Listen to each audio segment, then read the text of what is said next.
In 1982, a California Highway Patrol officer pulled a young woman over for speeding. He bullied her into sex and then killed her. He then used a decade of police experience to try to cover up his crime and convince local investigators of his innocence. But would he get away with it?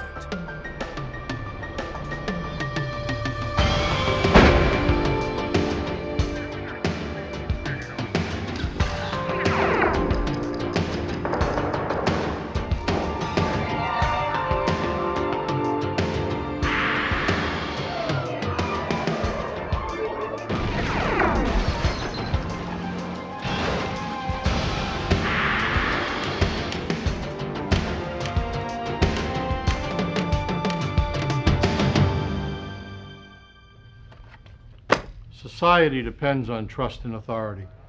It's a system that works, and because it works, we hardly think about it. A uniformed officer demands respect, and we willingly comply. But what if that trust were betrayed? What if a police officer abuses his authority? George Gwaltney was one such cop. The popular and decorated California Highway Patrol officer committed the ultimate violation. He murdered. I'm Jim Kallstrom, former director of the FBI's New York office. When good cops go bad, the full power of law enforcement rallies to repair the damage, rebuild the trust, and deliver justice.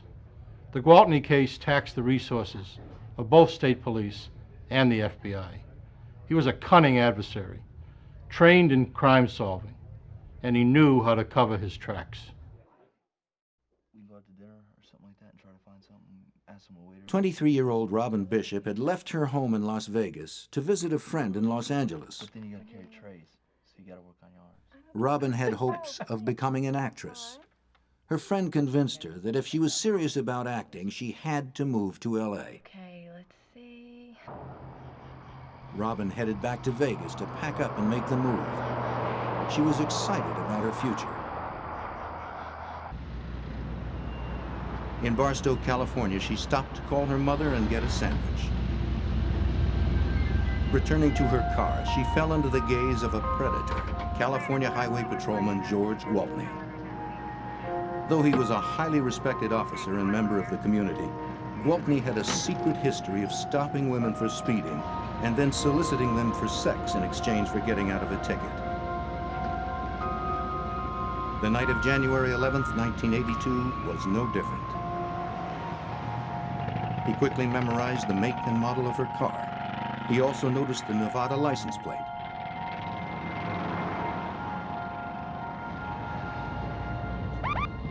Next, Gwaltney saw a neighborhood boy he knew, a boy who, if necessary, could be used as a convenient alibi. Hey, Preston, you want a ride? Sure. He picked up Preston Olson and gave him a ride home. A former winner of the Officer of the Year award, Gwaltney was well known for such kind actions. Barstow parents trusted Gwaltney to keep a protective eye on their children. He dropped Preston off at his house and said hello to his parents. By now, the young woman whom Gwaltney had targeted would be well out of town, headed toward Nevada on Interstate 15. The ordinarily well-traveled highway was unusually quiet. He caught up with her on the empty highway east of Barstow. He turned on his light and siren and pulled her over.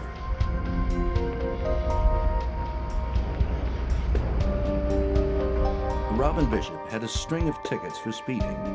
She had in fact just finished a year of probation and had been given a warning that another ticket would cost her her license. Robin knew that a car and a driver's license would be essential for an aspiring actress in Los Angeles. Okay, man. Do you have any idea how fast you were going? Pretty bad. Just a little bit too fast. I'm gonna have to ask for your license, man.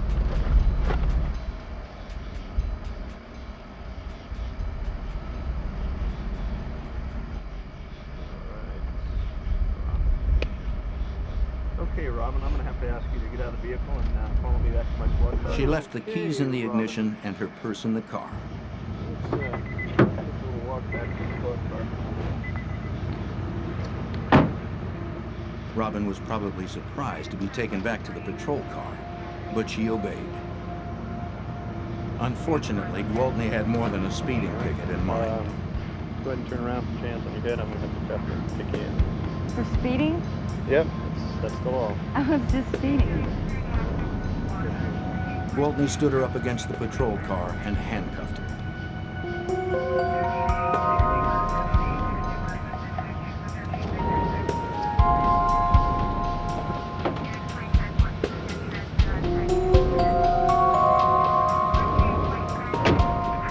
As he put her into his back seat, she must have been scared and confused.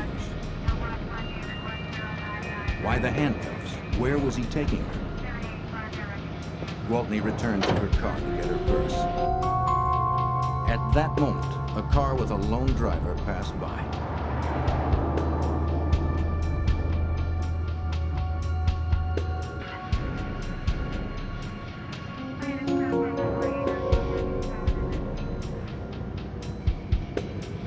Gualtney retrieved the purse, returned to his car, and pulled away, leaving her car abandoned on the interstate shoulder.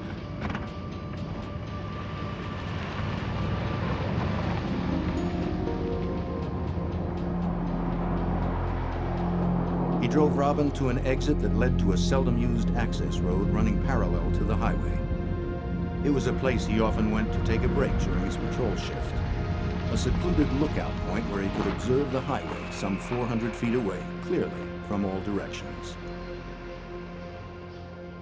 There, holding the threat of jail or loss of license over her, Gwaltney raped Robin Bishop.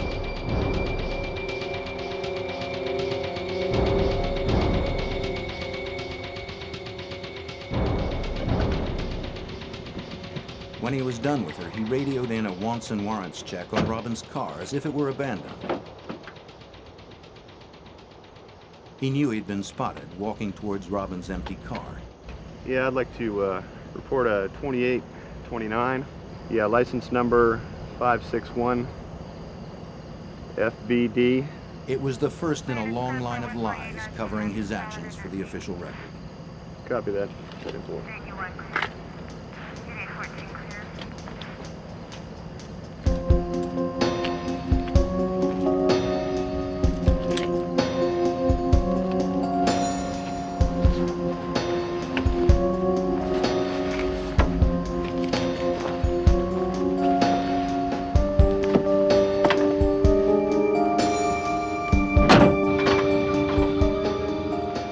Drove her down the parallel access road to a point where Robin could walk back to her car. He removed the cuffs and let her out of the car. Things were working out for Gwaltney. He'd gotten what he was after and was simply going to let her go. But as she sat on the ground to put on her boots, something happened. Perhaps anger replaced fear now that she was released. Perhaps she threatened him with exposure. Her brother was a prosecutor in Nevada. Regardless, it would be her word against his. But then, as he stood next to his vehicle, he was suddenly caught in the spotlight of a passing deputy sheriff's car.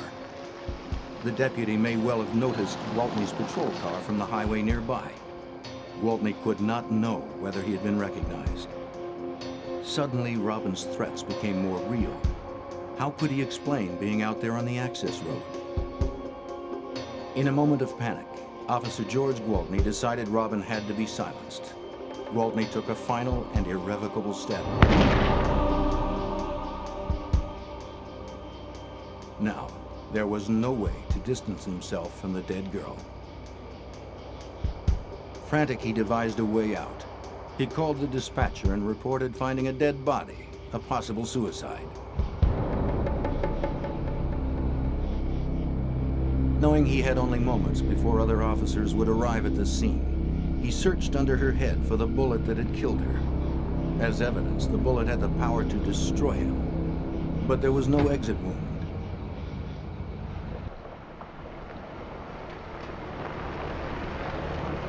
Homicide Detective Milt Rose of the San Bernardino County Sheriff's Department was sent to investigate the dead body found by Gwaltney.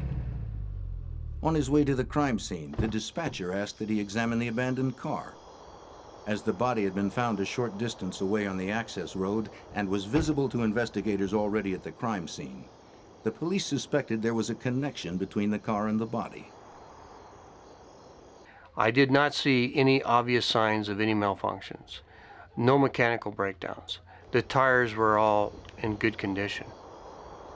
The vehicle was in gear. The keys were inside the vehicle. Why did the vehicle stop at the location it was at? At the crime scene, Officer Gwaltney was now composed and professional.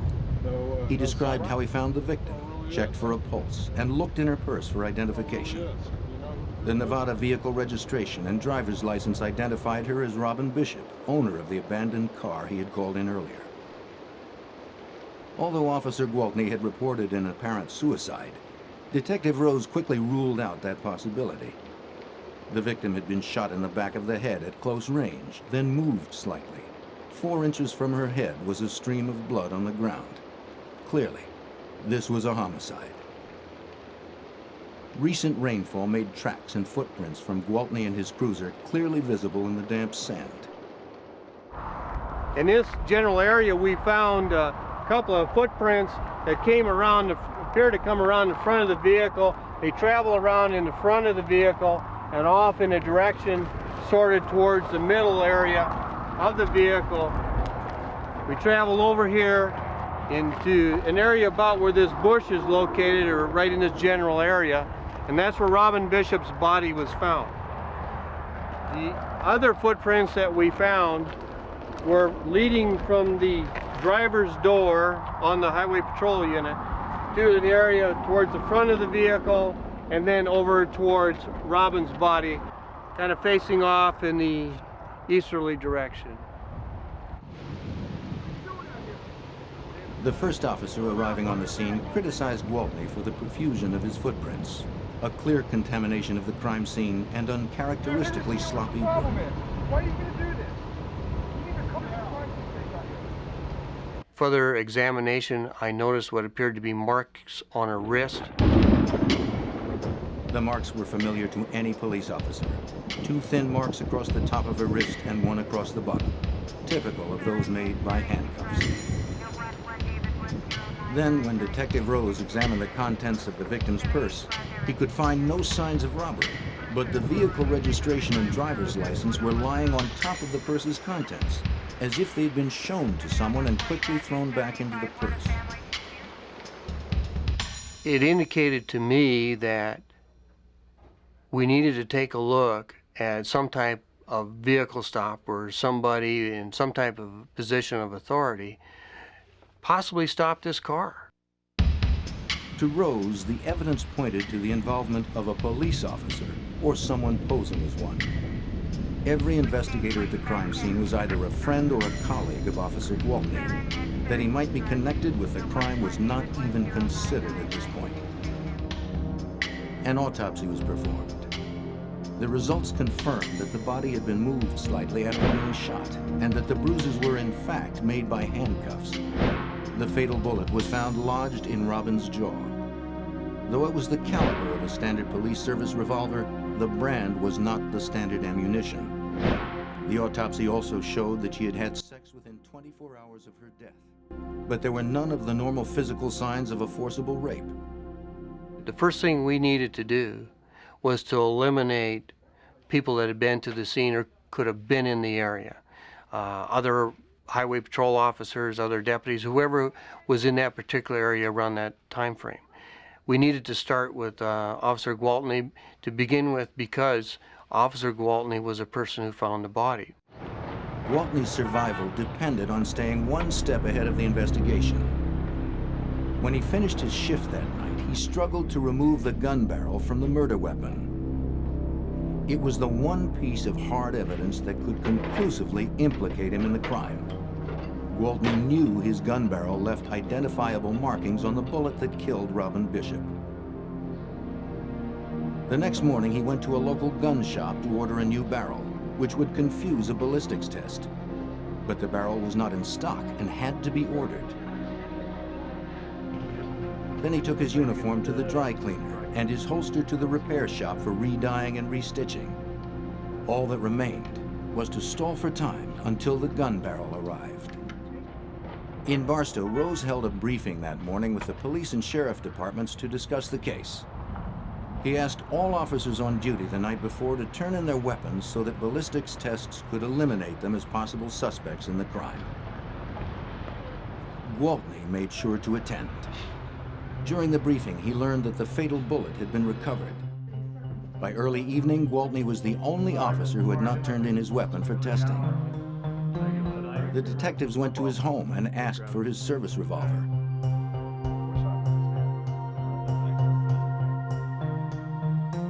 He returned moments later with the wrong gun, his off-duty weapon.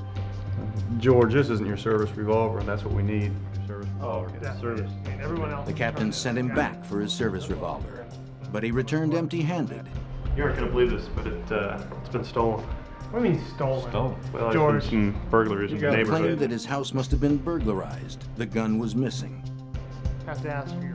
The story sounded doubtful, This is a formality. but because Gwaltney was a highway patrol officer, Detective Brian English with the San Bernardino County Sheriff's Department was inclined to believe him. I kind of empathized with him because we were, in my opinion, we were looking for evidence to show that he didn't do it. It was some criminal that did it. You know.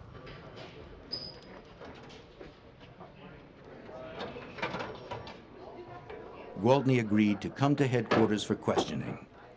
But first, the detectives searched his locker for the missing weapon. They found nothing. Then we sat down and we started talking with Officer Gwaltney. And to him, it didn't appear important that his gun was gone, which was very significant. And if I was in his position, I'd have been extremely worried, and it didn't seem to bother him. By now, it was almost 2 days after the crime. The missing weapon and Gwaltney's odd behavior made it impossible to deny the obvious. Gwaltney was advised of his constitutional rights. Although this made him the primary suspect in the case, there was insufficient evidence to actually arrest him.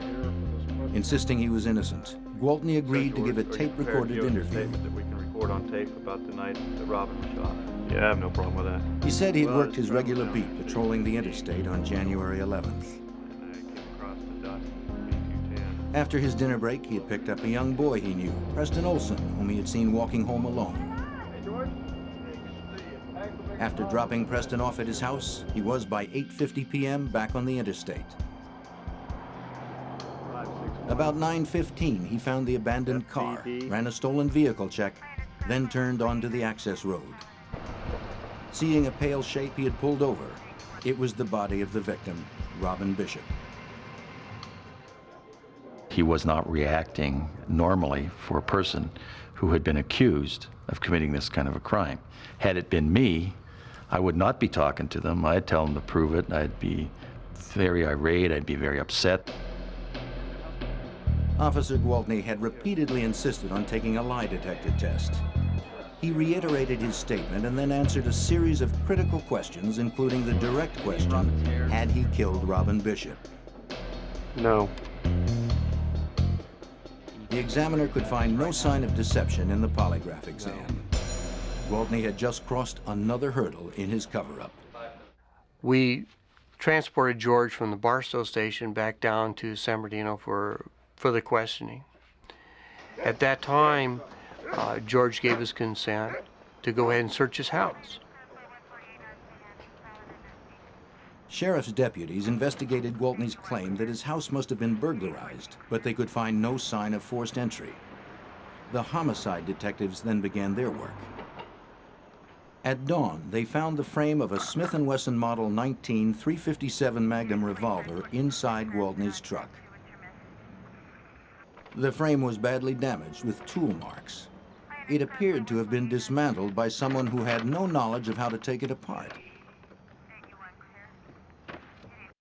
The barrel, which would have been used for a ballistics comparison, was gone. Therefore, there's no ballistics match could be done. The gun frame was registered to George Michael Gwaltney. To the detectives, it had been dismantled for only one purpose. Gwaltney was placed under arrest. But the evidence was still only circumstantial. a link between the revolver and the tools used to dismantle it had to be found. The detectives returned to Gualtney's home for another search. Evidence was collected. Gripping-type tools and a pipe vise found behind the garage that showed fresh signs of metal transfer. In the bedroom closet, detectives found 5 boxes of bullets bearing the CHP insignia. In the boxes among the standard police rounds, they found 27 bullets of another brand. 357 caliber 158 grain soft points made by Remington Arms, the same kind of bullet that killed Robin Bishop.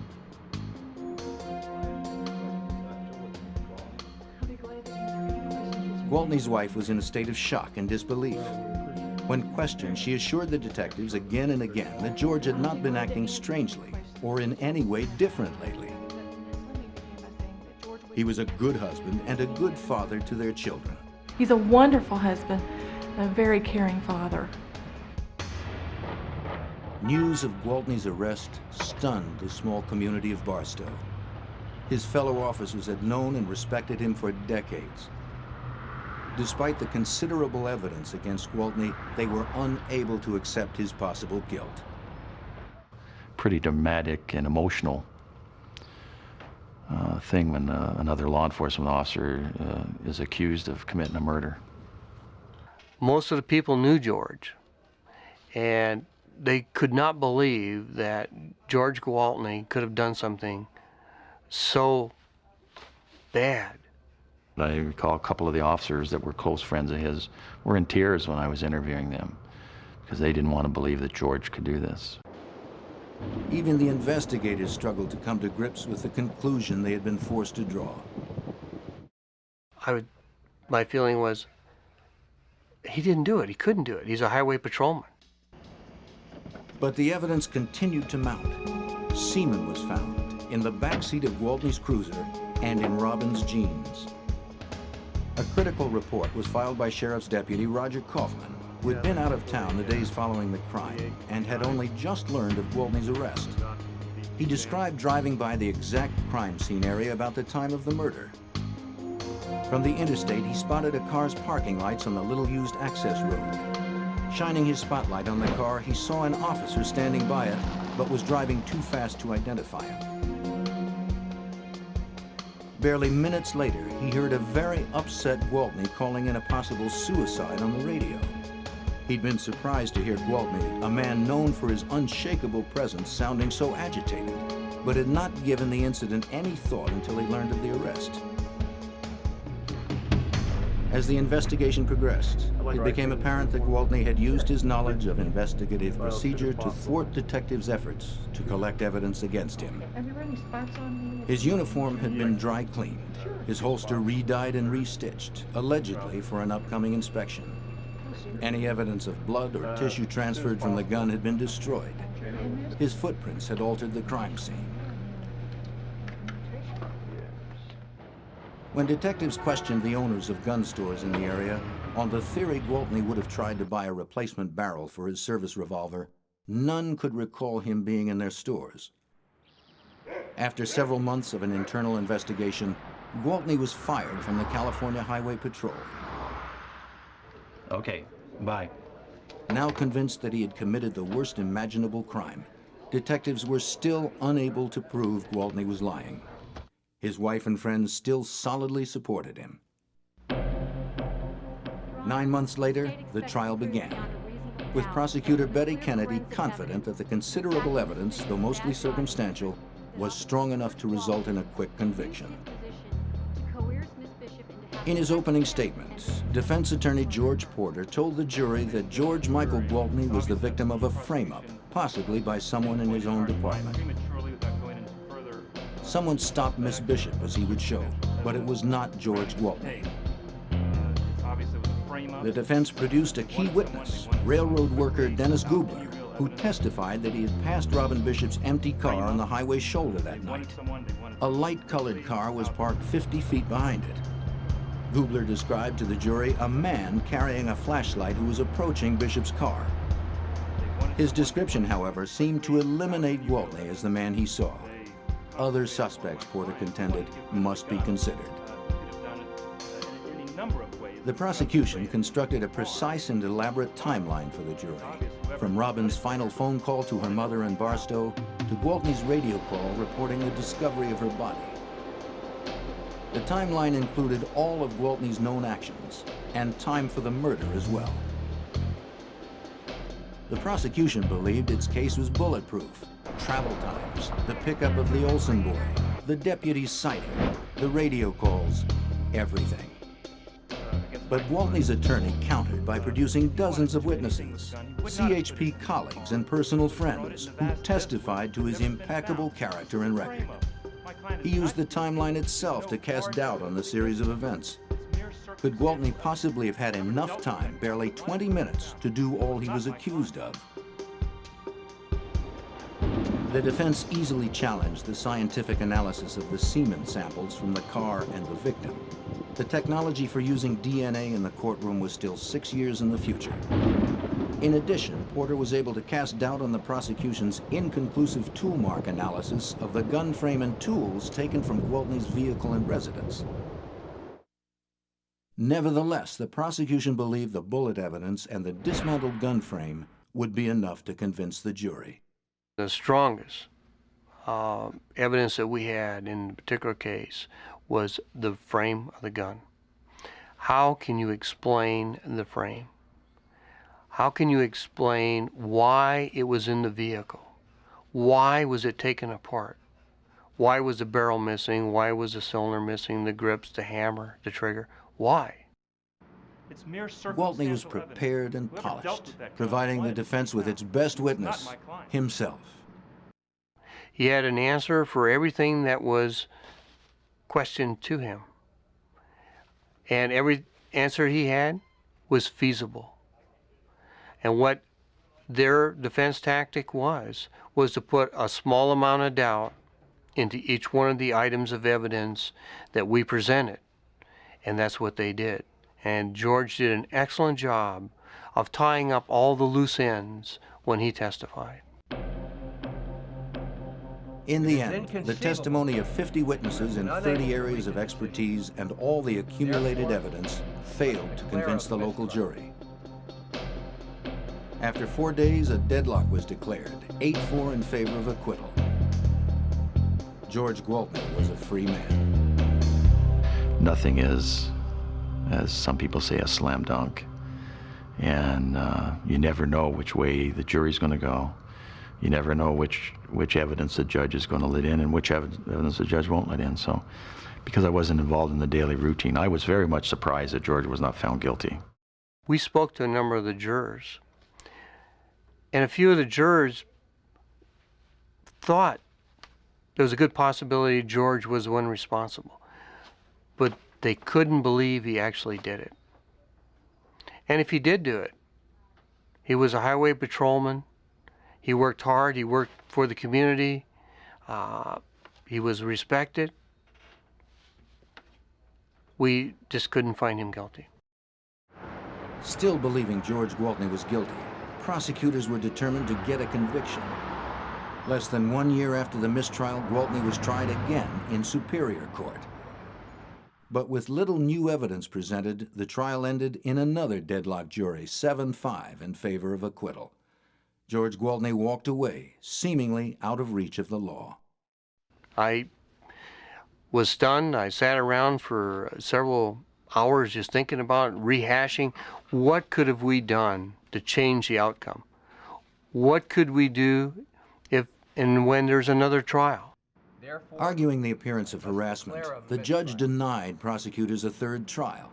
It appeared that George Gwaltney could not be brought to justice in the town of Barstow. We felt, and I was convinced, that George killed this lady and that we needed someone to come in and prosecute George. George needed to pay for what happened. From the moment of Gwaltney's arrest, the FBI had been watching this case with great interest. Anytime a homicide involving a police officer takes place, the FBI monitors the investigation. After Gualtney was acquitted a second time, there was enormous public pressure to find the truth surrounding Robin Bishop's murder. The FBI's Los Angeles field office decided it was time to intervene. The FBI knew that George Gwaltney could never be tried again for Robin Bishop's murder in the state of California. But in a federal court, he could be charged with violating her civil rights. By killing Robin Bishop while he was on duty, George Gwaltney had committed a federal crime. By taking her life, he had violated her civil rights. This had never been argued in a criminal trial before. But the FBI and federal prosecutors believed the Bishop murder was a perfect test case. The case was assigned to Special Agent Michael Randolph. Gualtney was like a wolf in the sheep pen. The local law enforcement didn't know that he was the perpetrator. He was the person that had committed the murder, so he would stay one step ahead of them, destroying evidence. And this is a significant reason that the locals were unsuccessful in their prosecution. They didn't realize what they were dealing with. Exhaustively reviewing the crime scene photographs, Agent Randolph's attention was caught by a photo. It revealed the contents of the trunk of Gualtney's patrol car the night of the murder. In it, he spotted a small box of ammunition. He sent the photos off for enlargement and analysis.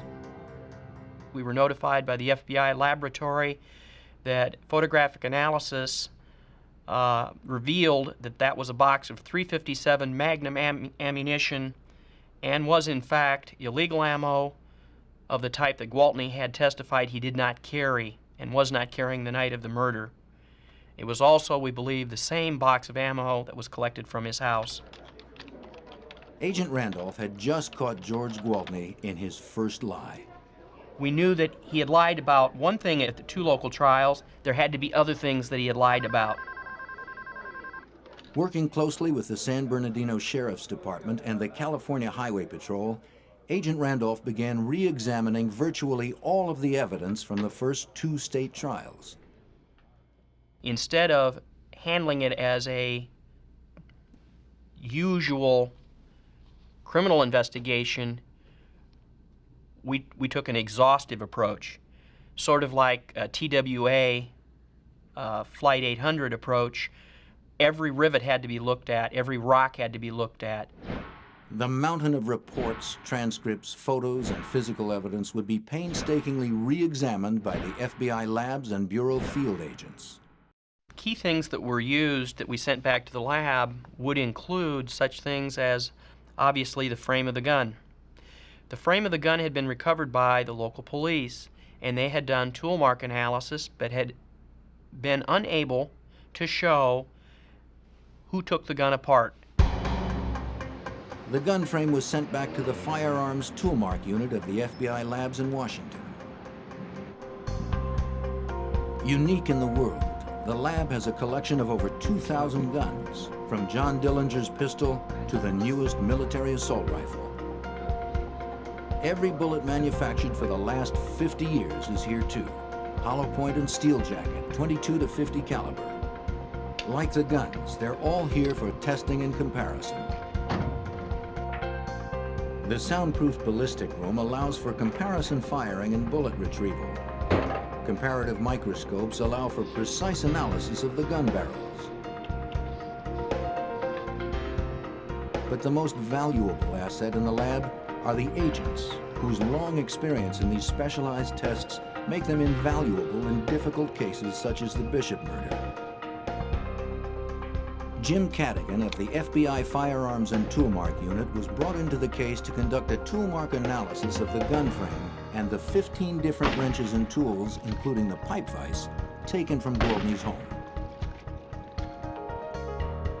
Steel tools almost always leave behind some distinctive and often microscopic mark after their use, a signature as unique as a fingerprint. The FBI Tool Mark Lab is one of the largest, most specialized, and most technologically sophisticated in the country. It was obvious from the beginning that the individual that had worked on this particular firearm knew something about forensics because he had removed several pieces of the firearm that could be of some use later on to a forensic examiner. Agent Cadigan approached the very specific task of associating the tool marks on the gun frame with the tool marks made by the 15 gripping tools taken from the Gwaltney home. The question was, could one of these tools have been used to hold the frame while the barrel of the firearm was being removed? In looking at the frame, I noticed near where the hole was for the pin that locks the barrel down, very near the hole for that, there was a small 1/16 of an inch impression, almost as if it was made by a small screwdriver tip, right below that hole. This tiny mark matched a small imperfection in one of Gwaltney's tools. In looking at the tools that were submitted from Gualtney, I noticed that one of those tools, a pipe wrench, had a broken tooth, and the tooth was broken off in the middle, and then there was a small island of metal left on the tooth, and that looked very similar to the mark that was on the frame. So using that as a pivot point, I started making impressions with that tool and comparing those impressions under a microscope, the tool marks, with the impressions that were on the frame, and was able to come to a conclusion that that particular tool was used to the exclusion of any other tool to make the marks that were found on the frame. In addition to the tool marks testing, the FBI lab conducted extensive testing on the particular bullets found in the Gwaltney home. The lack of a barrel on Gwaltney's gun made a ballistics test impossible, a problem that had hurt the prosecution in the state trials. So the FBI lab devised a test that had never before been used forensically, a radical new use of nuclear technology in forensic science. When a manufacturer of lead like Remington Arms makes a batch of lead, they throw things in much as you would when you're making meatloaf. That makes each batch of lead unique. We then took over 200 rounds that the locals had collected when they did their investigation of George Michael Gwaltney. We submitted those to the lab. The lab made those radioactive and got their molecular weight, their chemical fingerprint, and lo and behold, we find approximately 27 rounds that are the exact match as the lead taken from the head of our victim. The samples in the reactor absorb neutrons and become radioactive. This radioactivity is measured and gives a precise reading of the chemical elements in the lead from the bullet, an atomic fingerprint. The radioactive tests were indisputable. Each of the 27 bullets found in Gwaltney's closet, bullets he had sworn under oath he did not own, had come from the same batch of lead as the bullet that killed Robin Bishop. The FBI lab worked to establish a definite match between Gwaltney's gun frame and his pipe wrench, and between the fatal bullet and the bullets found in his home. Additionally, Agent Randolph constructed psychological portraits of not only George Gwaltney, but Robin Bishop. It was important that the federal jury perceive her as a genuine victim.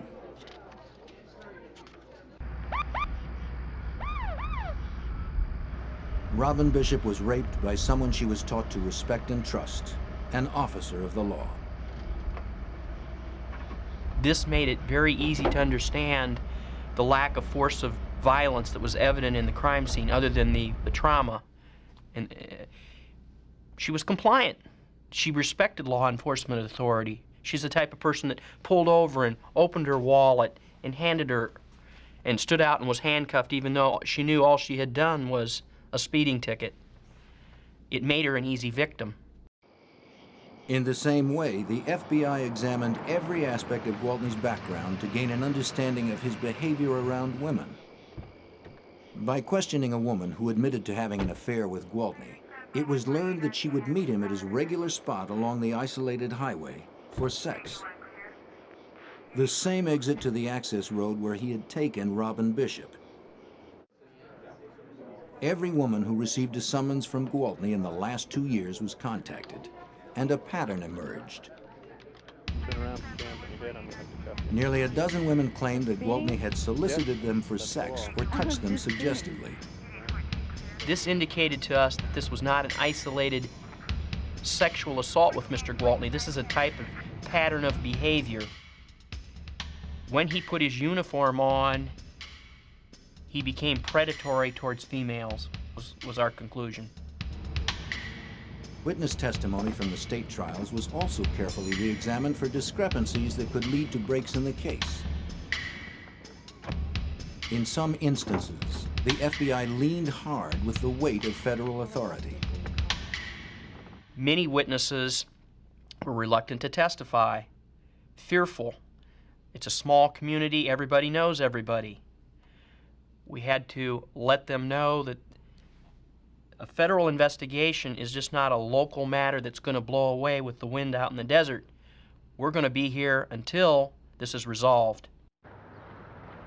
This persistence led to one of the most crucial breakthroughs in the case. San Bernardino Sheriff's detectives had originally interviewed the owners of Barstow gun shops for signs that Gualtney might have tried to buy a replacement barrel for his service revolver the day after the crime. None claimed to have seen him.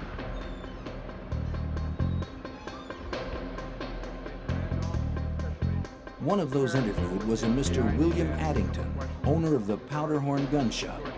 He had denied during both state trial investigations that George Gwaltney had been in his shop the day after the murder. But printouts from the shop's phone bills caught Addington in a lie. And we found toll records that show the day after the homicide, late in the afternoon, after the briefing that Gwaltney had attended, Mr. Addington had made a phone call up to this gun shop in Sacramento attempting to order a barrel for the type of weapon that Mr. Gwaltney carried that was now missing the barrel. Now confronted by the FBI with this evidence, Addington admitted that Gwaltney had been in his store trying to buy a barrel for his revolver the day after Robin Bishop's murder. Addington had previously lied to state investigators in an effort to avoid getting involved. Fearing that lying to the FBI was a felony, Addington broke down. Reviewing the timeline of events, the FBI found that Gwaltney had created a false alibi to cover his visit to the gun shop and shoe repair shop where he'd had his holster cleaned and dyed, claiming to be on duty at the time. Gwaltney's story was falling apart. But the most important part of the timeline that the FBI reviewed was the pickup and delivery of the neighborhood boy Preston Olson. The problem with that story was nobody had ever sat down with Preston Olson. He testified at 2 trials, and he verified what Gwaltney said. But as the FBI went over the events with Preston and his mother, minute by minute, they realized that Officer Gwaltney had actually left the boy's house a half hour earlier than his original testimony. Preston never owned a watch and had never timed it, and nobody had ever done a timeline analysis with him. This new information and the resulting revision of the timeline was one of the most important developments in the FBI's case. We didn't stop for anything. There was no traffic whatsoever. He can't change his story. He's locked himself in on 2 local trials to the local timeline. So the timeline was very significant. It gives him a half hour he has no explanation for. With a revised timeline, Officer Gwaltney now had ample time, 20 to 40 minutes, to stop Bishop, handcuff her, force her to have sex with him, then shoot her. Gwaltney knows she's got out-of-state plates. She's an attractive young blonde woman. He zips up the road, takes him a couple minutes, and then gives chase. Finally, Dr. Edward Blake of Forensic Science Associates was contacted to re-examine the semen evidence from the first 2 trials. Prior to the use of DNA in criminal trials, the use of semen as evidence was problematic. But the FBI felt there might still be a way to use what they had. Gwaltney had had a vasectomy and had it reversed. Was there any way this information could be used in the identification and matching of his semen with the crime scene specimens? Federal prosecutors asked Dr. Blake, a forensic serologist, if there were any new scientific developments that might help the investigation. He said, well, I mean, science does progress over time, does it not, Dr. Blake? I mean, maybe there's something, and would you be willing to just look into the matter? And I said, well, I happen to know some people that are involved in fertility work, And one of the elements that's involved in this case is the idea that Mr. Gwaltney had had a vasectomy and had it reversed. Dr. Blake learned from colleagues at the University of California that a vasectomy reversal can sometimes cause the production of anti-sperm antibodies. The body reacts to sperm seeping into the bloodstream as if it were invading germs.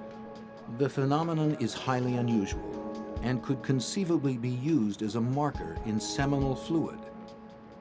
He sent samples from Gualtney to the University of California lab. We found that not only do those fluids contain the anti-sperm antibodies, the antibodies were there at very, very high levels. And that provided the incentive to then explore the evidence itself. Dr. Blake learned of a new test used in fertility studies. It was called the immunobead assay test and could determine the presence of anti-sperm antibodies in the crime scene samples. Because this kind of evidence had never been used in court before, Dr. Blake videotaped the test to show the jury in the federal trial. Ultimately, extracts that were prepared from a pair of genes that were on Robin Bishop's body, samples that were taken from the Highway Patrol car seat were prepared, and these samples were tested for the presence of these anti-sperm antibodies. And in both of those samples, the anti-sperm antibodies were found. During the 6-month FBI investigation, all of the re-examined evidence and all of the new witness testimony led to one bedrock certainty for the special agents working on the case. We know we've got the right guy, and we're going to get him. George Gwaltney was going back to court. George Michael Gwaltney was indicted by a federal grand jury for violating the civil rights of Robin Bishop and arrested. He was the first California law officer to be charged under the federal civil rights statute. Once again, he pleaded not guilty. But for the first time since the ordeal began, Robin Bishop's parents had hopes for a different outcome. This time, George Gwaltney faced a federal court and the FBI. It was clear from the beginning that the federal trial would not be a repeat of the first two trials. The federal trial began on January 17, 1984, in the U.S. District Court in Los Angeles. George Gwaltney was represented by public defender Carol Douglas, who chose not to have his client testify. He knew George Gwaltney was in serious trouble. And then he subsequently murdered her. Gwaltney knew that we were breaking his alibis, breaking his stories, and that he was going to have to concoct a new story.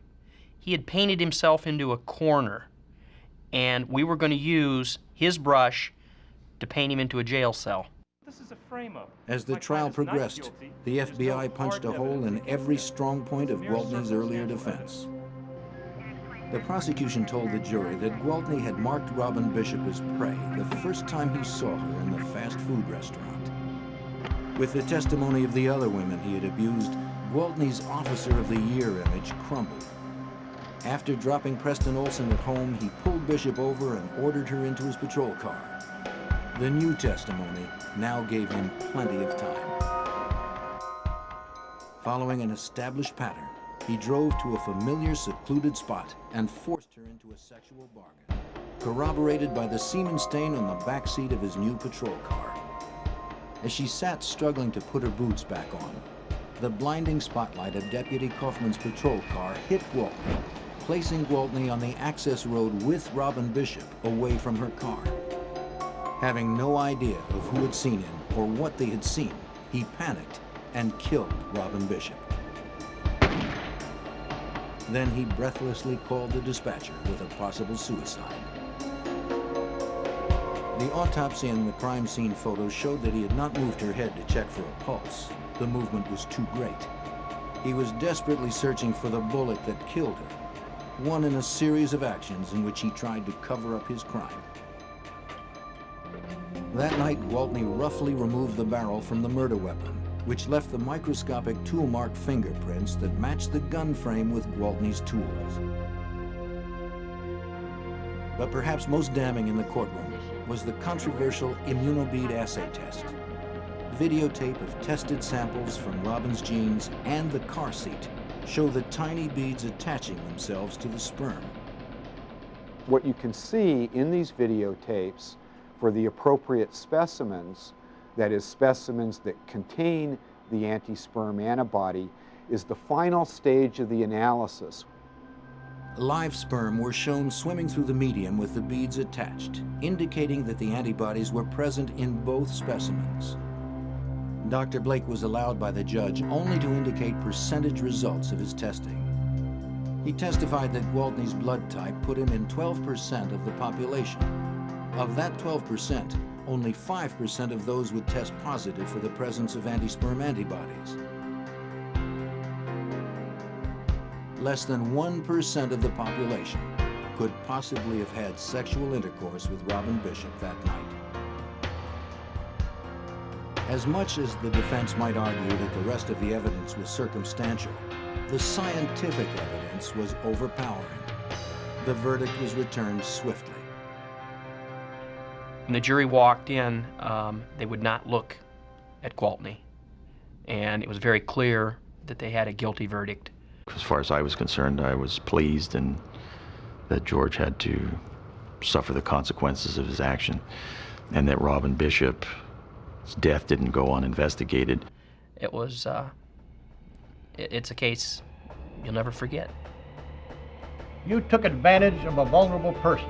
The judge gave George Gwaltney the stiffest possible sentence, a maximum federal prison term of 90 years and a minimum term of 30 years before becoming eligible for parole. Mr. Gwaltney, you have 12 years betrayed your later, badge. George Gwaltney died in prison of a heart attack. To the end, he claimed he was innocent and had been the victim of a frame-up. In 1981, a witness told investigators of a double murder in Idaho. Near a trapper's camp, they found a game warden's body. A second warden's body was missing, along with the killer, Claude Dallas. Investigators would track the mountain man through unforgiving country he knew better than anyone. In an area known for anti-government sentiment, the FBI knew the manhunt would be difficult, but Dallas must be found.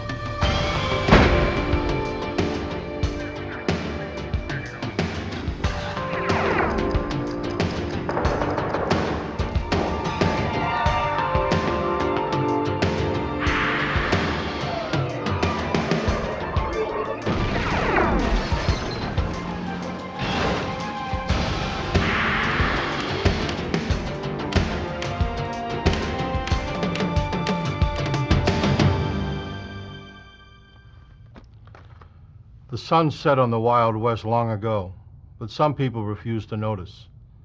Claude Dallas was one of them. A wily trapper, distrustful of authority, Dallas typified the rugged individualism that forged this country. He went too far when he killed 2 game wardens in 1981. The law that he despised so much began to close in. But Dallas knew the land and could live off it as long as he needed to. Finding him wouldn't be easy. I'm Jim Kallstrom, former director of the FBI's New York office. A man like Dallas could hide almost anywhere. The severity of his crime demanded that we never stop looking. A modern-day posse formed to round up the maverick and deliver him to justice.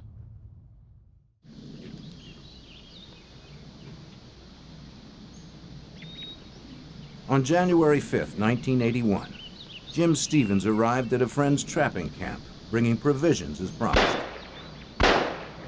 He fired warning shots to report his arrival. He knew his host didn't like being surprised by unannounced visitors. The trapper, Claude Dallas, had created the gunshot warning system. He was protective of his compound. Dallas was glad to have the supplies. He was trapping for the winter in Bull Basin, a remote area in southwestern Idaho near the Nevada border.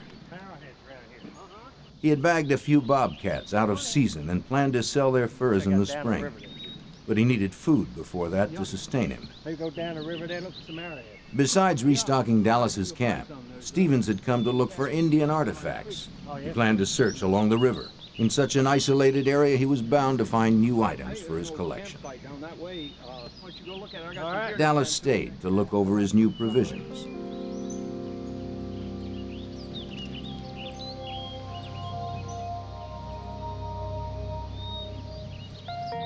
Stevens was away for only a short time.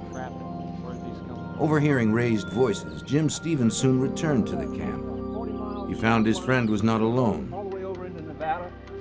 Dallas was arguing with two game wardens, Bill Pogue and Conley Elms. Hey, Claude, you got a gun, sir? Stevens noticed Dallas's shoulder holster was empty. Though the wardens rarely met with trouble, few woodsmen were happy to see them. They requested Stevens' gun, following standard field procedure. All right, talk to me again. Are you up here with him? Yeah. He's just bringing Pogue and Dallas argued about the bobcat skins hanging nearby. In Idaho, the season hadn't opened yet. Season started 2 weeks ago. I know where they came from. Nevada. Those aren't from Nevada. Dallas's temper rose as he fumbled for an excuse. Their argument intensified. Pogue mentioned a citation, further angering the trapper. Then Warden Elms entered Dallas's tent to look for more contraband. Dallas became furious, insisting they needed a search warrant.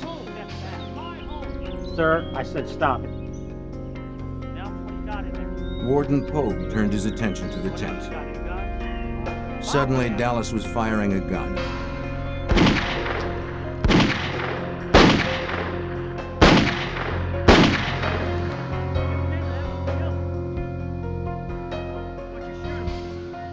He had drawn a .357 he had kept hidden and emptied it into the unsuspecting wardens. Without a word, Dallas reached for his .22 rifle and carefully aimed behind the ear of Bill Pogue.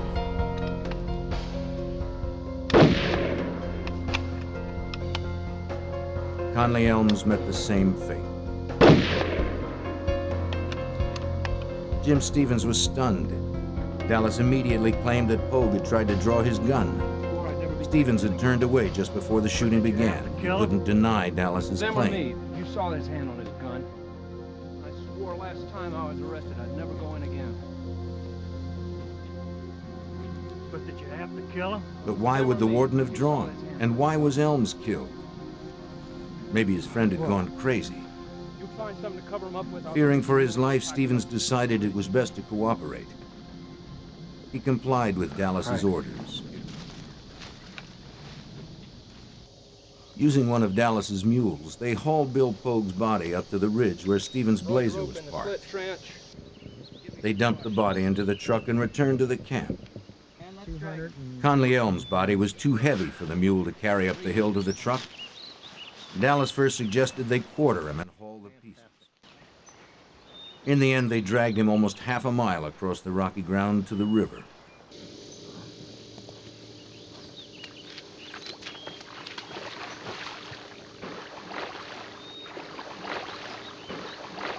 That would be Dallas's one mistake. He didn't weight the body. As it floated downriver, it was sure to be seen.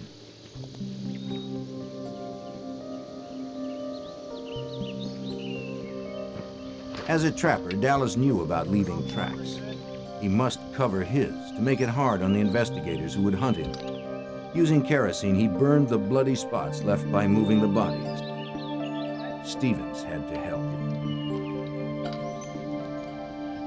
Dallas then built 2 small fires to burn the ropes used to move the wardens and some of the wardens' equipment. He tried to get rid of anything with blood on it.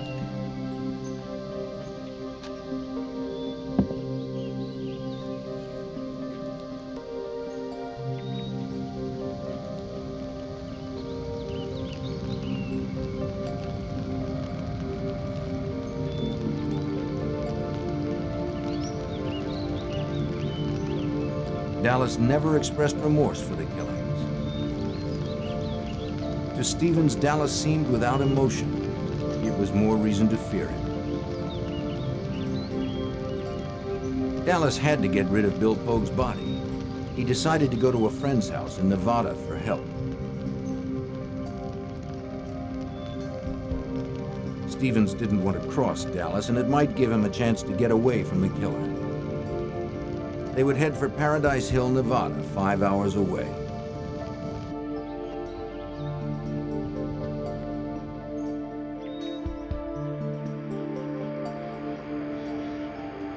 As they drove, Dallas tried to convince Stevens that the killings were justifiable homicide.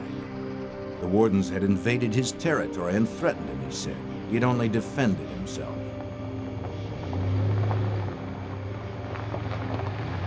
Stevens couldn't understand how it was self-defense, but he didn't argue. There was no telling what Dallas might do to him.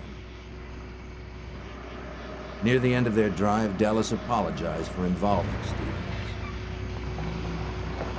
They arrived at the home of George and Liz Nielsen in Paradise Hill, Nevada, around 11 o'clock that night. The Nielsens ran a small tavern out of their house and were just closing for the night. George! George! George! George, it's Claude! Dallas told his old friend George he had just killed 2 fish and game officers. He needed Nielsen's help. With others around, Jim Stevens no longer feared for his life. But what he had seen and done still terrified him. Dallas told George and Liz Nielsen he had one body outside and that the other was in the river near his camp. George Nielsen shared Dallas's contempt for the law, and he believed the claim of self-defense. He agreed to help. Dallas told Stevens he could go and asked to borrow the Nielsen's pickup to take Pogue's body out and bury it. The men went outside so Dallas could move the body from the Blazer to Nielsen's pickup. Wait a minute.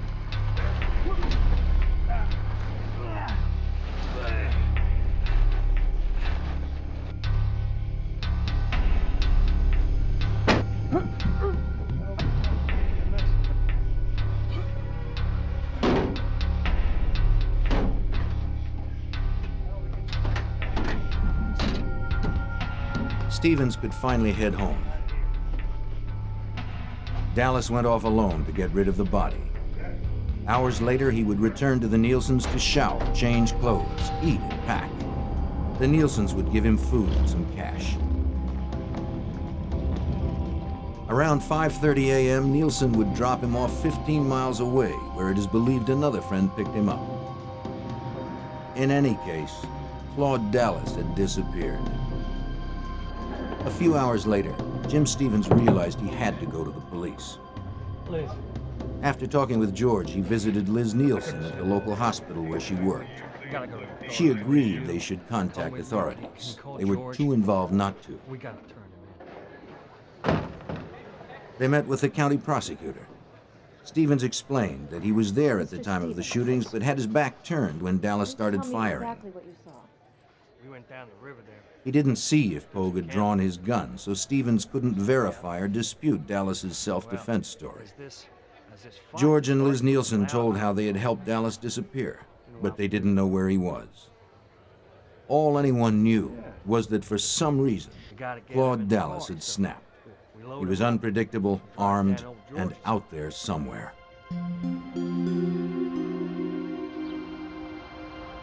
If Stevens were telling the truth, there were 2 lawmen down and a killer on the run.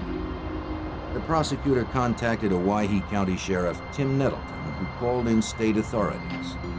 I notified the Department of Law Enforcement to gain some assistance because of the expertise that they could supply my department.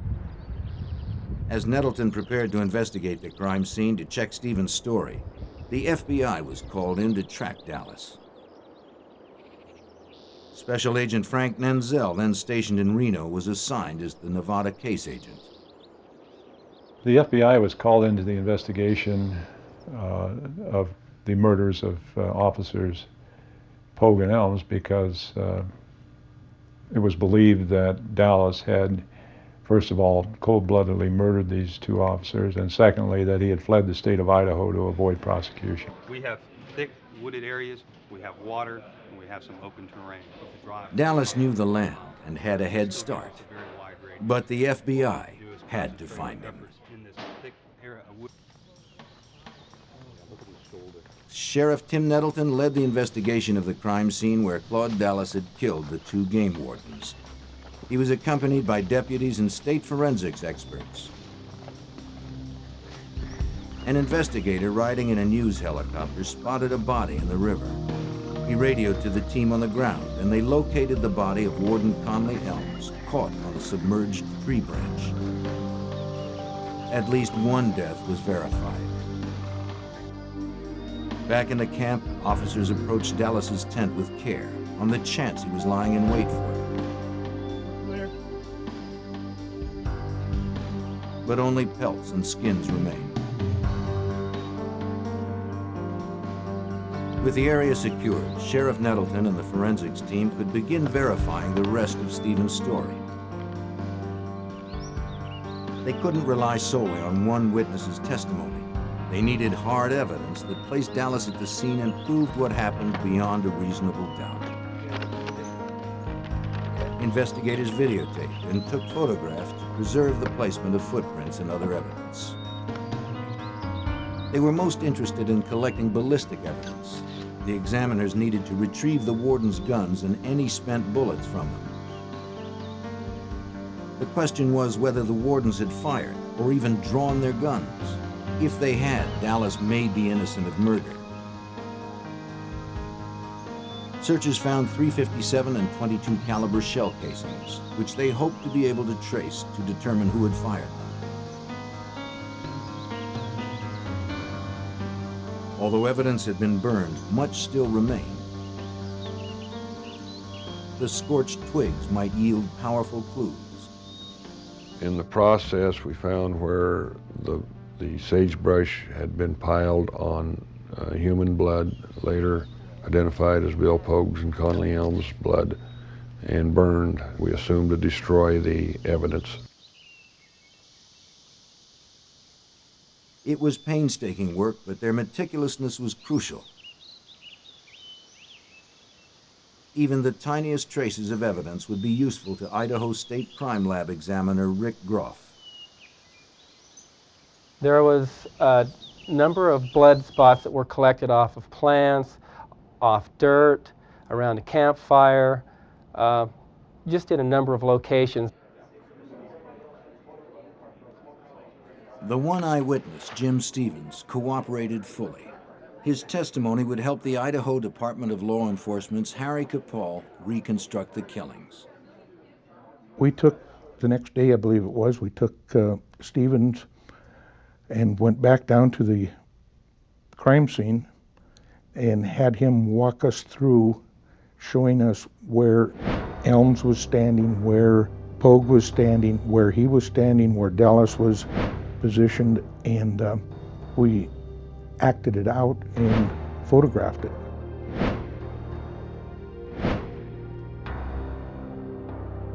Investigators were sure of what had happened, but they didn't know where Claude Dallas was or where he had hidden Bill Pogue's body.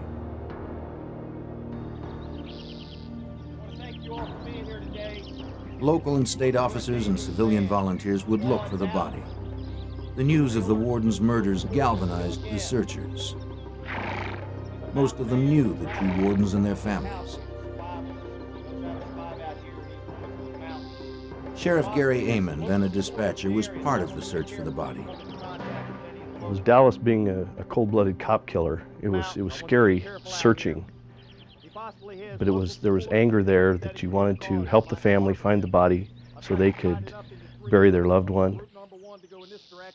Many of the searchers knew the 30-square-mile wilderness that they'd be scouring. But there were dozens of abandoned mine shafts and gullies in which to hide a body. And Claude Dallas knew them all. All right, let's move it. We're burning daylight. They would use high technology, like infrared scanners. But most importantly, they would rely on their own patience and dedication. They were very long days. They were cold days. We walked, we rode horses, flew in airplanes, flew in helicopters. The FBI's Manhunt team was charged with finding Dallas. The trapper could be anywhere. He was said to know every cave and gopher hole in the area where Idaho, Oregon, and Nevada meet. So the FBI wasted no time in blanketing the region with agents. A specialized FBI force arrived in Winnemucca this morning, 12 members of the Bureau SWAT team out of San Francisco. They'll be evaluating and following up leads from several areas. There were about 100 officers, including SWAT teams from California, Idaho, and Nevada. It was a posse ready for anything, because no one knew what the dangerous woodsman might do. While Special Agent Frank Nanzel coordinated the Nevada search, Special Agent George Calley of the Boise Field Office became the FBI's lead investigator. The stories out on Claude Dallas early on seemed to be that he was a loner. He was one who was not too close to other people. He was a person who could live all by himself, could go off in the mountains and be totally independent. Dallas projected the image of a storybook mountain man to those around him. It was a tale years in the making. Dallas was born on March 11, 1950 in Winchester, Virginia, the second son in a family of 9. When he was just a boy, his father taught him to hunt and lay a trap line, and that game laws didn't apply to them.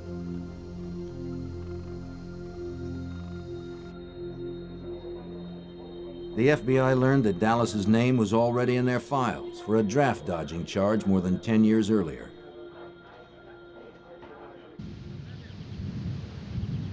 When he was 18, he had registered for the draft as required by law, then left his family and hitchhiked to California. Dallas found work as a ranch hand, though he had no experience. But he learned fast and soon became known for his hard work and for his distrust of the law. After several years, he moved on, perhaps unaware the FBI wanted him as a draft dodger. In 1973, the FBI caught up with Claude Dallas. They arrested him for failure to report for induction. But the draft board couldn't prove he had ever received his draft notices. They dropped the charges. It was his first victory over the government laws he despised. Dallas moved to Paradise Hill, Nevada. He decided to trade ranch work for the life of a trapper. He wanted to be completely independent. Before long, Dallas was making his living solely as a trapper in the Nevada wilds. Although he was licensed, his traps often violated state game laws for illegal bait. Legitimate trappers had little respect for his operation. Sheriff Nettleton knew Dallas's reputation. Dallas was a trash trapper. He never took the time to go with a real trapper and learn how to trap. As authorities investigated the man they were hunting for alleged murder, they uncovered a history of conflict with the law. In 1976, Nevada game warden Dale Elliott came across some of Dallas's illegally baited traps. Dallas used birds and animal parts to lure bobcats, whose skins brought a good price. But this improper bait also attracts animals like raccoons and skunks and kills them needlessly. Elliott confiscated the traps and fined Dallas $100. 2 years later, in 1978, another game warden, Gene Weller, came across more traps in Dallas's territory.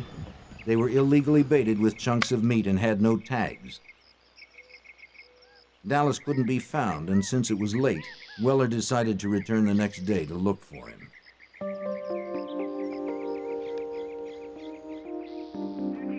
The following morning, Weller and a sheriff's deputy found Dallas's Jeep. But again, Dallas couldn't be located. Inside the Jeep, they found 2 weapons, a rifle and a revolver. It was against Nevada law to keep a loaded rifle in a vehicle, so they confiscated it. They took the revolver, too. 2 loaded weapons in a possibly abandoned vehicle presented a dangerous situation. Anyone wandering nearby could take the firearms. The officers left a note for Dallas explaining where the guns would be held. Name's Claude Dallas, here to get my guns. 3 days later, a disgruntled Claude Dallas arrived at the sheriff's office in Winnemucca, Nevada to claim his guns. They were now unloaded, and Dallas argued that the shells that had been inside were spent. The deputies couldn't produce evidence that the guns had held live rounds. The weapons were returned, and no fine was issued. It was another Dallas victory.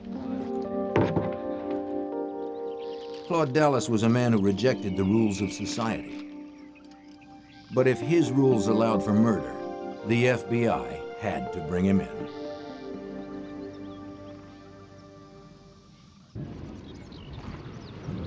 Within days of the 2 game wardens' deaths, FBI agents gathered information about the killer Claude Dallas. Special Agent George Gwaltney led the investigation.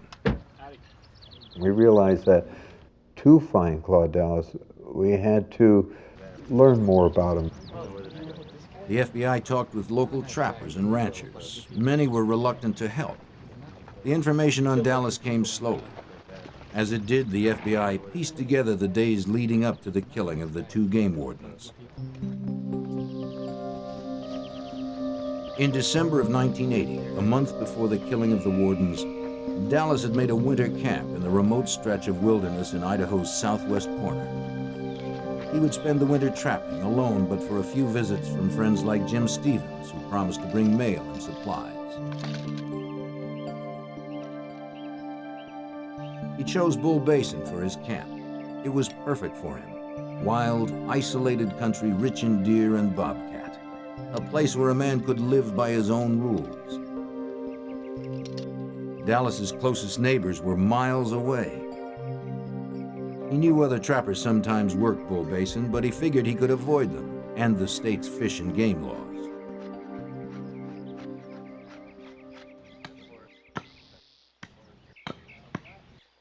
But one day, his neighbor paid him a visit.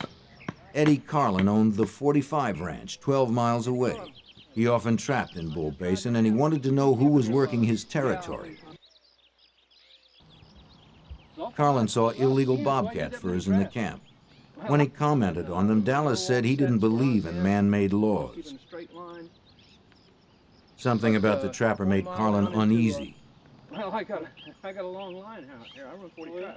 He nervously eyed Dallas's .357, a more powerful weapon than a trapper needs. Carlin made it clear his family had trapped in Bull Basin for years. Finally, they agreed to work separate areas of the basin. I keep my property line squared away there. Okay. They would stay off each other's turf. For the moment, Eddie Carlin was more concerned about a couple of trappers poaching on his 45 Ranch itself.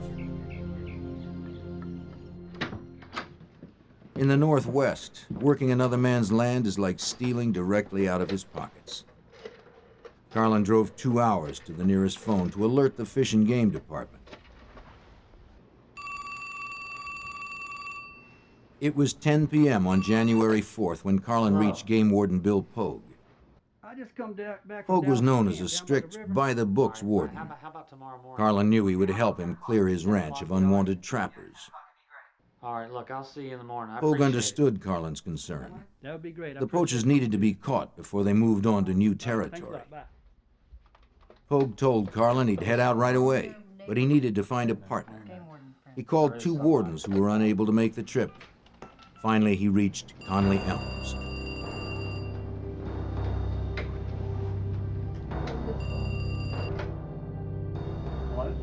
Yeah, Elms. It was late, but when Elms heard the problem, he immediately agreed to go.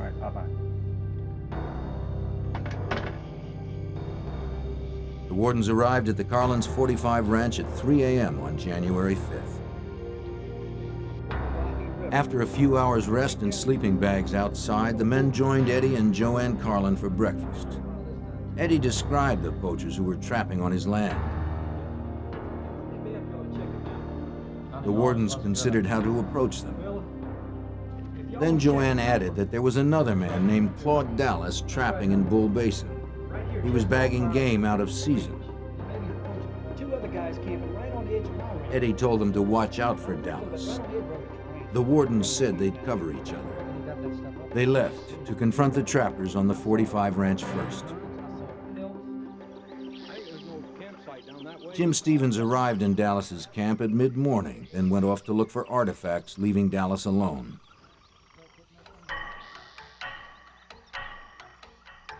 The wardens entered the camp to check on the possible trapping violations. Claude Dallas? Yep. Come out of the tent, please. Bill Pogue, Conley Elms, game wardens. Dallas would later tell Stevens what happened next. The wardens asked Dallas for his gun. He surrendered one that the wardens had seen, but kept a second .357 pistol hidden. 20-mile trap line goes down into Nevada. I've got a license. Let me see your licenses. Dallas said the argument began after the wardens checked his trapping licenses. They asked about the pelts he had hanging up. What's in the tent? Pogue pressed Dallas about the bobcat furs, and Here. Dallas's anger rose. What about these pelts? These pelts came from here. No, these are. Hey, sir. Whoa, hey, The hey, tension whoa. quickly escalated, You got a warrant? He doesn't need a warrant. This Step is back. my home. Step back. and in an instant, Dallas's temper turned deadly.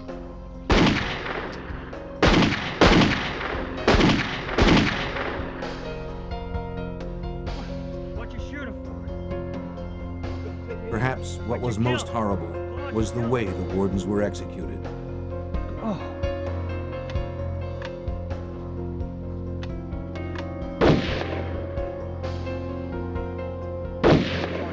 Sheriff Nettleton understood the implication of the shots to the head.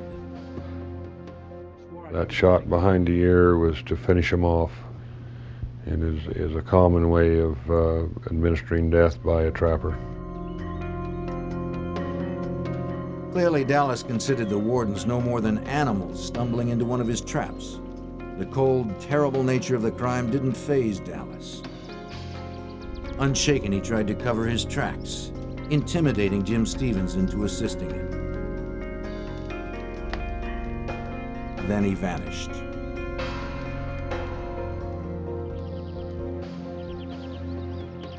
Within 48 hours, the hunt for Bill Pogue's body by local volunteers had begun. Team number 2 in this direction. Team number 3 off in this direction. Elm's body had been found, and the story Jim Stevens recounted was proving to be true. The other warden was still missing.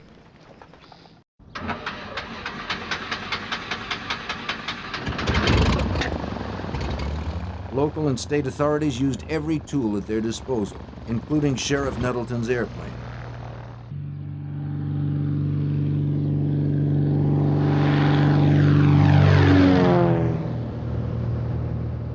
The aerial search allowed for initial sweeps of large areas to be conducted quickly.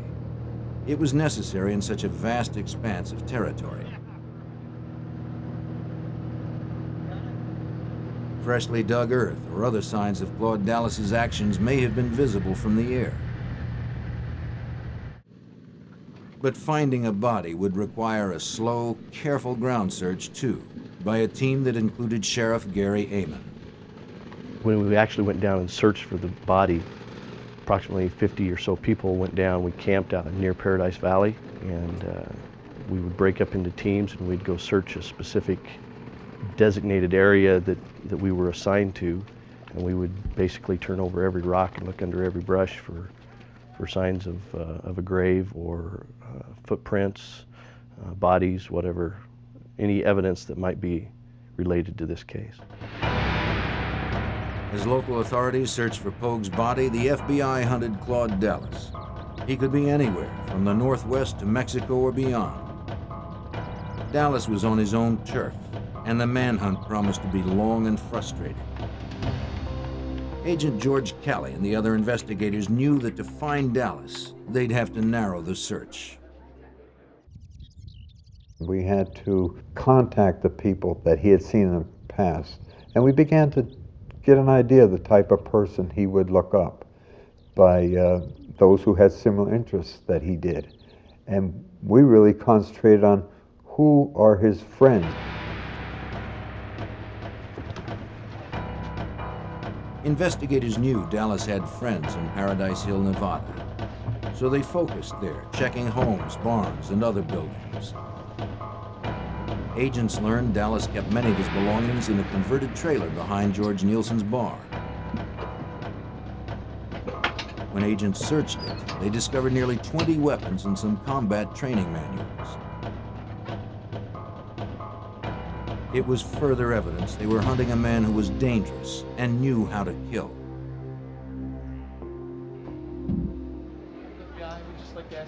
Inside Nielsen's bar, the FBI questioned everyone who knew Dallas. The Nielsens were helpful, telling the FBI the same information they had given the county prosecutor earlier. But others in the bar were largely uncooperative. Not many locals appreciated federal intervention. They gave agents few leads. It was clear people were protecting Dallas, either because they liked him or because they disliked the law. The federal agents weren't the only ones getting the brush off. Even local authorities like Harry Capall felt the frustration. Some of the anti-establishment type people said the two officers deserved to be killed. They had no business being down invading this man's camp, but there were quite a few people in the Winnemucca area who really weren't too helpful, and I think our investigation would have proceeded a lot faster and quicker had they have been more willing to come forward, or if we did interview them, tell us the truth. The fact that Dallas had a network of supporters in Nevada and Idaho gave agents the first glimpse behind his mountain man facade. It seemed he was not the self-sufficient loner some made him out to be. He was resourceful, but he was also dependent on others. The field work by agents like Frank Menzel slowly uncovered the truth about Claude Dallas. He wasn't earning any money, so he had to have some way to eat and sleep and that sort of thing, a place to go to hide. So he was able to avoid us because he did have some friends, not only in the state of Nevada, but Northern California, where he had relatives. As investigators learned how Dallas operated, they figured out how to bring him out of hiding. They'd make the reclusive backwoodsman the best recognized man in the West, so he'd have to come home to hide. They designed and distributed a wanted poster and put a $20,000 reward on Dallas's head. Sheriff Nettleton called it the poster war. I had requests from so many police agencies, all the way from Alaska, all up and down the West Coast. They were in Field and Stream. Virtually every gun shop west of the Mississippi had one hanging up. And any place that Mr. Dallas went, he would see his face. Any of his haunts, any of his friends would see it. This would leave him only one place to hide, back in Paradise Hill, where most of his supporters were. Investigators kept the pressure on, following every lead, searching every day, and waiting for Dallas to resurface. After 15 months, agents noticed the people of Paradise Hill becoming uneasy.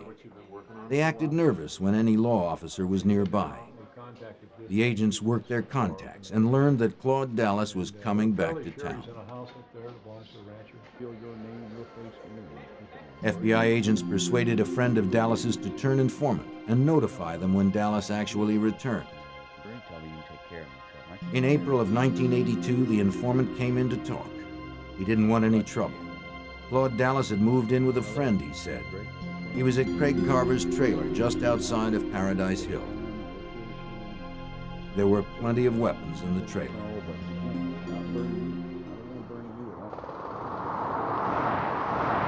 Within 12 hours, the arrest team had assembled and was ready to raid Carver's trailer. They had to act fast. There was no room for error.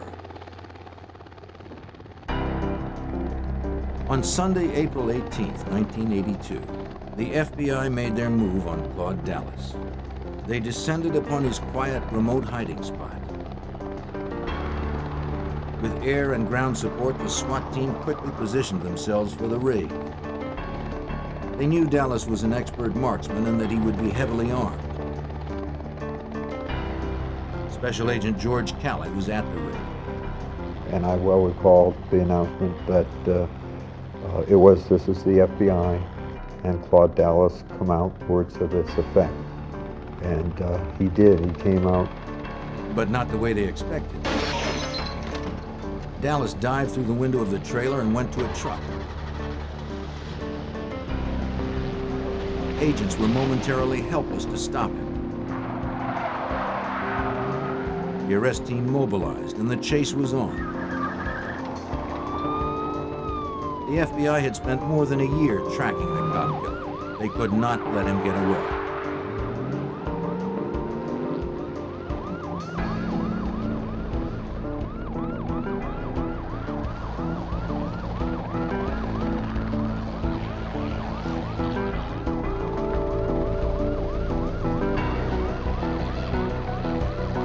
Cruisers and the helicopter stayed on his tail despite the danger.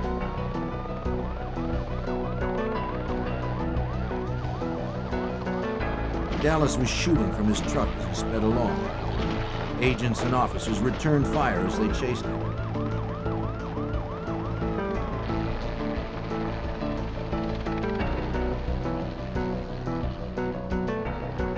He seemed unstoppable, even bulletproof.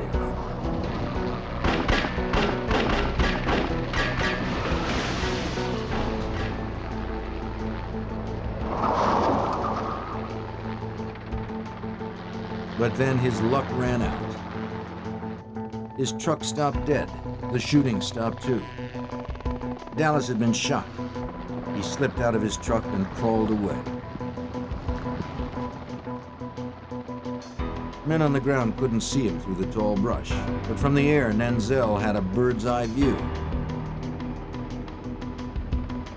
Unfortunately, with the agents out of their vehicle, he had no means of radio contact with them. So he was helpless to warn them. When I saw that agent walking toward Dallas, this agent was a very highly trained special agent SWAT team leader named Dave Gillen out of Las Vegas. I didn't think he saw Dallas, and I thought there could be, I thought Dallas could have killed him right there. And it really scared me badly. But as the agents approached, to everyone's surprise, Dallas lifted his arms and gave up.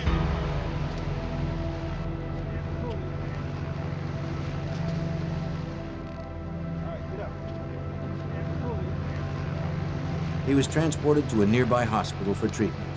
The FBI had their man. Frank Nanzel breathed a sigh of relief.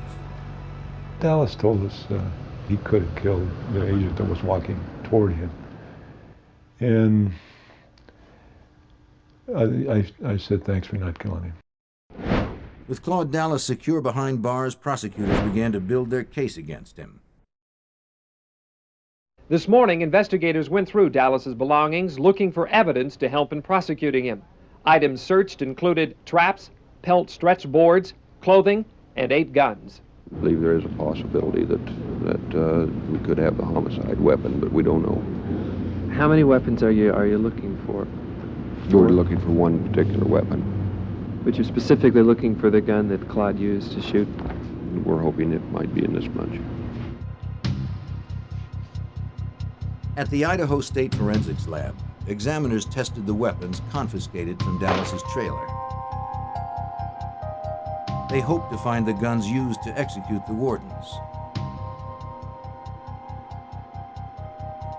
But the tests were inconclusive. Prosecutors would have to rely on other forensic evidence and the testimony of Jim Stevens to earn a conviction. When Claude Dallas was released from the hospital, he was booked at the Humboldt County Sheriff's Office, then flown back to Winnemucca, Nevada. When they had Dallas in custody and got back to the airport in Winnemucca, it was just a feeling of relief. Hey, it's over with. Now let's get him tried. Authorities were taking no chances. Security at the Owyhee County Courthouse was bolstered for Dallas's arrival. From the first day of the trial, the courthouse was jammed with spectators, split into pro and anti-Dallas camps. His most vocal advocates were the so-called Dallas cheerleaders. During the trial, there was a group, mostly ladies, that were openly antagonistic towards any law enforcement, that thought Mr. Dallas was cute and being railroaded. Didn't mind telling anybody that we had no business prosecuting him. The prosecution expected an easy conviction on first-degree murder charges. They had a witness to the crime, forensic evidence, and a defendant who eluded capture for over a year. But it wouldn't be easy. Whether it was the strong defense or Dallas's charisma, after 7 days of deliberation, the jury reached a shocking verdict. Instead of the maximum charge of first-degree murder, they found Claude Dallas guilty of 2 lesser charges of voluntary manslaughter. If the jury was beguiled by Dallas, the judge was not. He gave Dallas the maximum sentences he could, a total of 30 years. During the trial, Dallas finally gave up the location of Bill Pogue's body. This provided some relief to the people who had searched the wilderness for months. Still, many felt justice had not been done. We were shocked that Dallas got away with this, because he had cold-bloodedly murdered 2 very fine Idaho officers, and not only murdered them, but shot them in the back of the head like they were just animals that he caught in a trap. And I thought that it was the worst decision. There was no justice. I felt bad for law enforcement, but I really felt bad for Pogue and Elm's family. I thought that was just tragic. Bill Pogue's body was recovered from a shallow grave about 15 miles southwest of Paradise Hill, Nevada. And Claude Dallas began serving his time at the Idaho State Penitentiary. But the ordeal was not over. After 3 years in captivity, on Easter Sunday, 1986, he once again became a fugitive.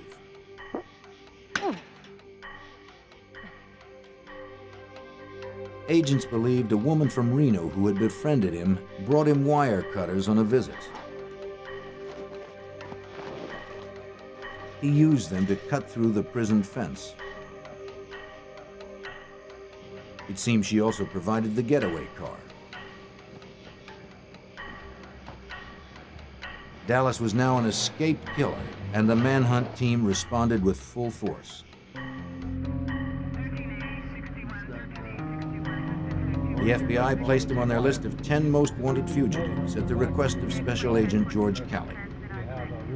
We knew could be difficulty in finding him, that should get him on the top 10. Knew that getting this publicity, not only nationwide, but worldwide, and our wanted flyers that go out.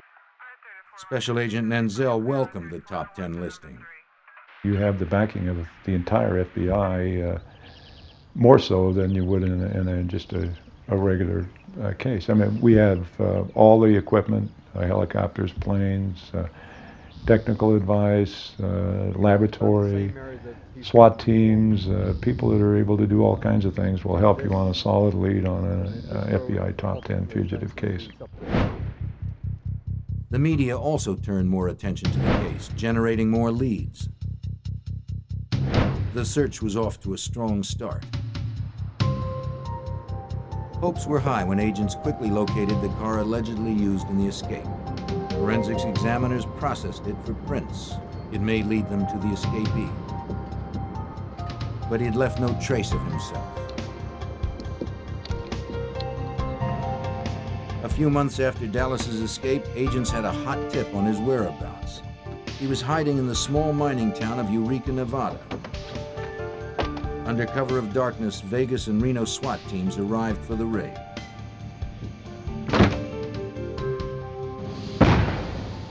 They threw a device called a flashbang through the front door to stun anyone inside and send up a smoke screen to cover agents when they entered. Would the fugitive Claude Dallas finally be brought to justice?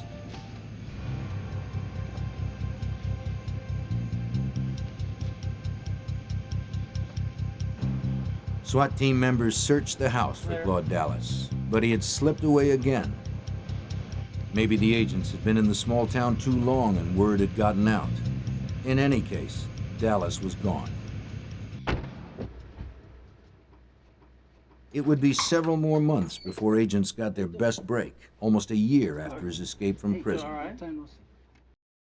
They had been following another of his friends, Danny Martinez, who lived in the ranching community of Riverside, California. Martinez had a friend who looked a lot like Dallas, and he talked the friend into giving Dallas his ID. The friend was uncomfortable with the arrangement. He called the FBI and agreed to help them. Meanwhile, Dallas fled to Mexico using the ID. He cut his hair, shaved his beard, and got a nose job. He had a new look, but he hadn't changed his pattern. As before, he returned to where his friends were, as agents predicted.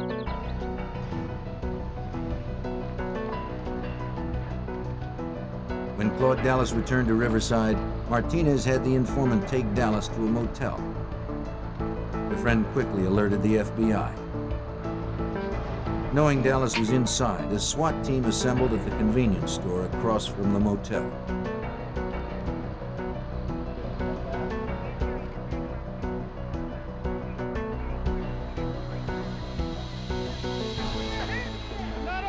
He was surrounded and he was unarmed, so he could not fight back this time.